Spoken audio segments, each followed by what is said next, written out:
ಇವತ್ತು ನಾನು ಕ್ಯಾಲ್ಶಿಯಂ ಡಿಫಿಷಿಯನ್ಸಿಗೆ, ಐರನ್ ಡಿಫಿಷಿಯನ್ಸಿಗೆ ಸಿಂಪಲ್ ಆ್ಯಂಡ್ ಹೆಲ್ತಿ ಸಿಸ್ಮೆ ಅಂದರೆ ಎಳ್ಳು ಮತ್ತು ಒಂದು ರಾಗಿದು ರೆಸಿಪಿ ಮಾಡ್ತಾಯಿದ್ದೀನಿ.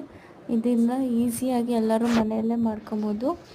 ಫಸ್ಟ್ ನಾನು ಬೆಲ್ಲನ ಪಾಕ ತಗೊಂಡು ಅದಕ್ಕೆ ಸ್ವಲ್ಪ ಹುರ್ಕೊಂಡಿರೋಂಥ ರಾಗಿನ ಹಾಕಿ ಚೆನ್ನಾಗಿ ಮಿಕ್ಸ್ ಮಾಡ್ಕೊತಾ ಇದ್ದೀನಿ. ಆಮೇಲೆ ನಾನು ಹುರ್ಕೊಂಡಿರೋಂಥ ಸ್ವಲ್ಪ ಎಳ್ಳನ್ನು ಇದಕ್ಕೆ ಆ್ಯಡ್ ಮಾಡ್ಕೊತಾ ಇದ್ದೀನಿ. ಸೊ ಇದೆಲ್ಲ ಆ್ಯಡ್ ಮಾಡಿಕೊಂಡು ಎಲ್ಲ ಇದರಲ್ಲೇ ಸ್ವಲ್ಪ ಪಾಕ ಬಂದಮೇಲೆ ಚೆನ್ನಾಗಿ ತಿರ್ಸ್ಕೊಂಡು ಒಂದು ಸ್ವಲ್ಪ ಹೊತ್ತು ಬಿಟ್ಬಿಟ್ಟು ಆಮೇಲೆ ನಾನು ಒಂದು ತುಪ್ಪ ಸವರ್ಕೊಂಡಿರೋಂಥ ಒಂದು ಪ್ಲೇಟ್ಗೆ ಕನ್ವರ್ಟ್ ಮಾಡ್ಕೊತೀನಿ. ಇದನ್ನು ಹಾಕ್ಕೊತೀನಿ. ಇದಕ್ಕೆ ಸ್ವಲ್ಪ ಫ್ಲೇವರ್ಗೆ ಸ್ವಲ್ಪ ಏಲಕ್ಕಿನ ಹಾಕ್ತೀನಿ, ಒಂದು 4-5. ಸೊ ಇದನ್ನೆಲ್ಲ ಒಂದು ಪ್ಲೇಟಲ್ಲಿ ಹಾಕ್ಕೊಂಡು ಇದಕ್ಕೆ ನೀಟಾಗಿ ಶೇಪಾಗಿ ಕಟ್ ಮಾಡಿಕೊಂಡ್ರೆ ಎಳ್ಳುನ್ನೇ ಚಾಕ್ಲೇಟ್